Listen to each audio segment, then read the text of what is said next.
which means do your duty without worrying about the results. This beautiful slok from Bhagavad Gita is Lord Krishna's timeless teaching, not only for Arjun but for the whole world. Welcome to Savaniyar Talk Spot.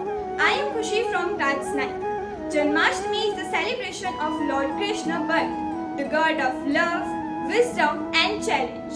Krishna was not just a divine child who played the flute. He was a guide, a friend and a protector of dharma.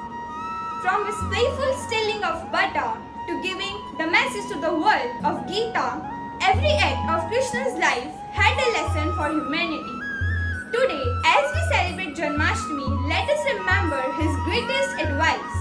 Do your best in everything you do. Help others without expecting anything in return.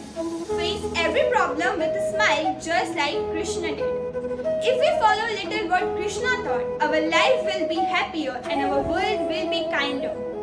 Thank you. Do take good care. Happy Janmashtami. Jai Hind.